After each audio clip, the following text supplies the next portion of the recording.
I am absolutely privileged today to welcome to the show Simcha Rothman. He is a member of the Israeli Knesset. He serves as chair of the Constitution, Law, and Justice Committee and co-chair of the Land of Israel caucus. Thank you so much for being here today. Thank you for having me. I want to start by just asking you what brings you to Washington, D.C. this week? I'm coming to the U.S. Quite often, many times invited by either Jewish communities or organizations to speak, and largely over the past year and a half, it was about the judicial reform, which was the main event before the war in Israel. But now, of course, it changed focus. It changed focus to the situation of the war. It changed focus to the rising anti-Semitism globally and in the U.S., in campuses, in mosques, all around. So the focus a little bit changed, and now specifically, I participated. I made some meetings yesterday in Congress, and today was the National Day of Prayer. So I was very lucky to be invited to with people, and it's really heartwarming to see people here, tens of thousands of miles from everywhere, that actually care and pray for Israel. From the bottom of their heart, it's very heartwarming. Mm-hmm. It reminds us that I have to say sometimes we need this reminder because we hear voices in the administration that goes to different direction. To the fact that the American people, the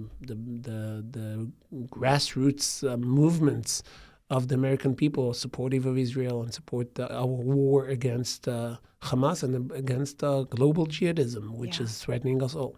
Do you think that the Israeli people feel that support from America right now? I mean, because as we speak, as we sit here just about 10 minutes down the road at George Washington University in Washington, D.C., there are anti-Israel, pro-Palestinian protests that are still going on among college students. So, of course, naturally, those protests, and you know what, I don't want to call them protests. Protests are when you are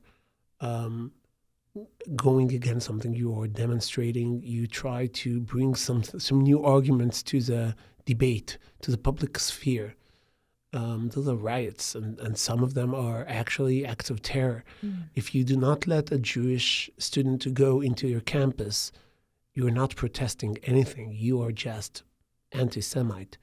If you are blocking people from talking, you don't believe in freedom of speech. You are a bully. And that's something has changed in the way protests are conducted, and we need to look deeper to see why is this change. I participated in a lot of protests in my time. In Israel, I am a right-wing politician. But I wasn't a politician. I was not born a politician. As a young teenager and after that young adult, I protested the Oslo Accords, the idea that sadly blew up in our faces, that if you give weapons to crazy terrorists, they are still crazy terrorists afterwards and they will shoot at you. If you run away and leave land for terrorists, they will come and hunt you down. So I protested against it. But we protested near the Knesset, we protested near the Supreme Court. I participated in a hunger strike. It's not that I don't know what a protest means. And it was always that if a politician from the other side, the one that we were protesting against, would go out and come to talk to us, immediately we formed a circle and we started to talk to him. Sometimes it was a heated debate. It was sometimes very emotional because we were very angry, but we wanted to talk to him. That's the idea behind the freedom of demonstration, the freedom of protest. You want to have the public a way to speak to his elected official, to his leadership, and say, we are not happy with what you're doing. Go back to the judicial reform. When on the first demonstrations that were against me and against the judicial reform, I tried to go out and talk to the people who demonstrate. They did not let me talk to them. They shouted. You saw a lot of hate in the faces. And they said, we will not let you talk. So I said, so why are you demonstrating? You want me to hear you? I want to hear you. What do you have to say? And they didn't want to talk. So I think that what's happening now, and I saw the speaker of the House came to Columbia University, if I'm not mistaken. He did, yeah. And he tried to talk there, and you heard people trying to shut him up and trying to block his way to speak. So if you're blocking the elected officials that are coming to talk to you, maybe to explain, maybe to convince, and you're shutting them down, you are not for freedom of speech. You are not a demonstrator. You are not a protester. You are a disruptor. You're a disruptor of freedom of speech. You're a disruptor of discourse in the society. And what we see, the same way the terrorists use the fact that Israel respect the sanctity of human life and try to minimize civilian casualties and try to fight sometimes with one hand or two hands tied behind its back and the demand for humanitarian aid, all this. And terrorists use it to destroy Israel. Those people use the fact that we care about freedom of speech, and they're using this deep concern that Western society, the U.S. and Israel, everywhere, have for freedom of speech to disrupt free speech. And that's something to take into account. That's something to be afraid of. But once college campuses are not a place for an open debate and discourse, then where are you going to do it? Where are you going to try new ideas if not in a college campus? Where are you going to bring your intellectual wondering into action if not in college campus? And I had a very interesting experience in Yale. It was 2.5 months ago that I was there. I was invited by Shabtai, which is a Jewish secret society in Yale. Not so secret after I said that. No. But so I invited by them, and we spoke. And I spoke. I think there were 140 students and faculty in the room, and we spoke. And some people criticized me. It's okay. Some people were very hurt because they disagreed with my politics. As most of the people that come from Israel to study at Yale do not share my political background and affiliation. But we talked, and we had a discourse. And it's so refreshing, the idea that you can sit in a college campus and actually talk about issues. Have a real conversation. Yeah. And some people stood outside. Sadly, there were Israelis that protested the fact that I'm speaking there. And I was very happy that the organizer of the event, he just went out and he said, you don't have to stand here in the cold and shout. Get in, say whatever you want, have a discourse. And some of them did it. And maybe that's something we all need to learn, that we should not accept the destruction of free speech that some of those riots try to do in college campuses and anywhere else. Considering that tension and what we're seeing on college campuses, and also considering the comments and the conversations that President Biden has had with Israeli Prime Minister Benjamin Netanyahu, Biden has been encouraging Netanyahu to lessen the fighting and the campaigns and almost take the gas off in the conflict. What is it that right now you think Israel needs most from America? What is the support that Israel needs? First, I think that we get support, as I said, from the public. We get support. Also, just last week, the Congress approved a bill of aid to the military effort, and it's important, and we're thankful for it. We think, of course, that's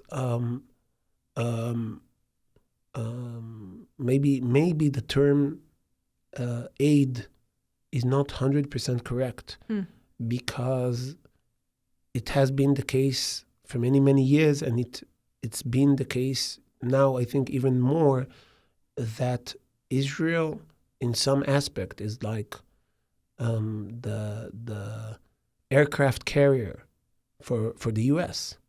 in the Middle East. Without American soldiers need to risk their lives. But people that attack us, they are after the U.S. just the same. And sometimes people are mistaken to think, and I think some parts of the U.S. administration hold this wrong way of thinking, that the U.S. is being attacked because the way it behaved to Israel. And that's not the case. The chants in Iran, death to America, death to Israel, it's not a typo that America comes first. They see us as part of Western society that is stuck in the middle of the Middle East, and they attack us. So if you are, you can look at it from a global point of view.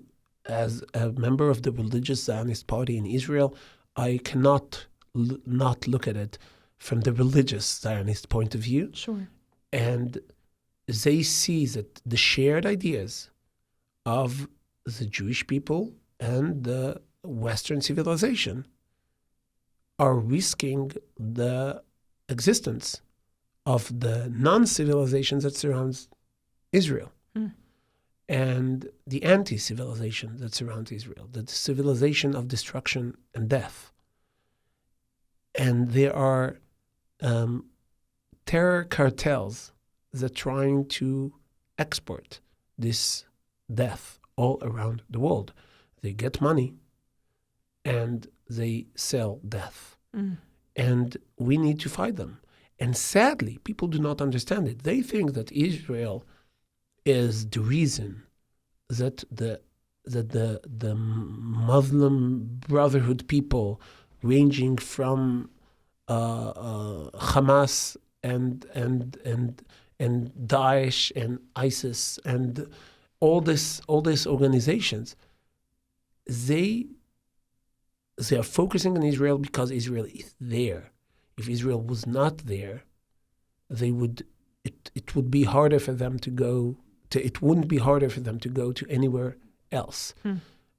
So Israel is the forefront, and Israel fights, and Israel needs the support, the unconditional support of the West, because that's what the West needs. The term "the West is next" is not a fear-mongering idea.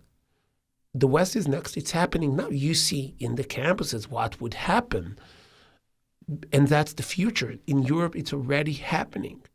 The strange death of Europe, as the title of the book. I think Murray wrote this. It's very strange because people in the European countries lost their will to exist. Yeah. And the U.S. is strong in the meantime. I hope and pray it will stay strong. But the key to remain strong is not to turn a blind eye. If there is a lesson to learn from October 7th, is that it's double lesson. One, that you should never turn a blind eye to terror. You should never turn a blind eye to the ideologies that drive it, the jihadist ideologies that want to destroy everything that is not them, you should never turn a blind eye to. That's one lesson. The second lesson is how easy it is to turn a blind eye. If Israel could have turned a blind eye, like we did. We have to admit it. We did turn a blind eye. We let the Hamas become stronger and stronger. We ran away in the disengagement in 2005. We ran away from terror. And we thought, because people promised that, including the U.S., sadly, that it will be okay. It wasn't. Yeah.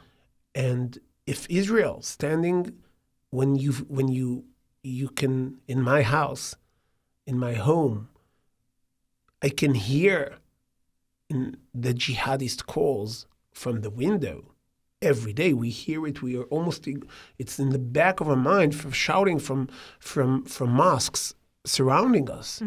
And when my children go to school, they have to drive in a bulletproof bus because the threat to destroy us exists everywhere. And if we could have turned a blind eye, it can happen to everyone. So the lesson is double. First, never turn a blind eye. Second, remember it's too easy to turn a blind eye. It will always be too easy because it's easier to postpone the dealing with problems than to actually dealing, because dealing with problems has its prices. It does. A high price often. I do want to ask you before we let you go where hostage negotiations stand. What do we know? So we don't know a lot.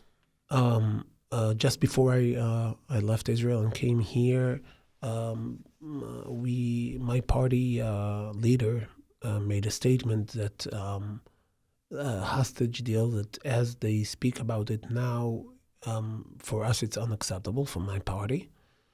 So it's a delicate time. I think that we need to be very clear on this, and I think also you said before, what do we need from our friends all around the world in the U.S. The pressure should go on the other side, because the pressure, we have enough internal pressure. I have a family relative who is a hostage. Everyone in Israel knows someone who is either a hostage or in battle, or we have enough pressure from the inside. We don't need the pressure from the outside, not to release hostages, not to end the war. We did not start this war. We want to end the war in a way that we will not have a second war just when we finish. So we don't need pressure from our friends. We don't need pressure, not from Biden, not from Blinken, to release the hostages. Netanyahu is not a problem to release hostages. Israel is not a problem to release hostages. The people who are holding the hostages are the problem. And Hamas need to be eliminated. The deal that's on the table now, even negotiating with Hamas, empowers them. Even negotiating and allowing Qatar, which we did not mention until now, but Qatar is a big problem, because Qatar hosts Hamas heads for many, many years, supports terror. Its media outlet, Al Jazeera, openly incites for terror. So they're not a mediator in this issue. And the fact that Israel turned a blind eye a little bit, the U.S. still turns a blind eye to what Qatar is doing, I think it's dangerous. I think the world needs moral clarity. And the fact that we allow for a gray area to exist on terror encourage the next terrorist. We cannot have it. So the hostage deal now, if Israel accepts it, if Israel and Hamas gets to an agreement on the terms that people are talking now, it might mean the end of the war. It might mean that the threats for the next hostages that will not be released here now will become unbearable. It will be more dangerous. You can have a deal that might save few people while killing the rest, which is an immoral thing to do. And I think that Israel should accept only one kind of deal. The deal that the terrorists that hold a hostage will say, in order to save my life, I give you the hostages. That's the deal. Anything else, without any demand for stopping the war or returning to the northern Gaza, which means opening the gates for the next Al-Aqsa flood that will come from there. We cannot allow another October 7th. Mm-hmm. And the hostage deal cannot bring us to a situation when we are endangering hostages, we're endangering the people who live next to Gaza, we are endangering the safety of the state of Israel, and we are actually endangering everyone all around the world, because we are basically saying to kidnap Israel is a good deal. To all terrorists, crazy terrorists going around the world. We cannot have it. Yeah. We really want to thank you for your time today and appreciate you being willing just to walk through some of these issues and explain the latest. Thank you again for your time, Simcha Rothman. Thank you.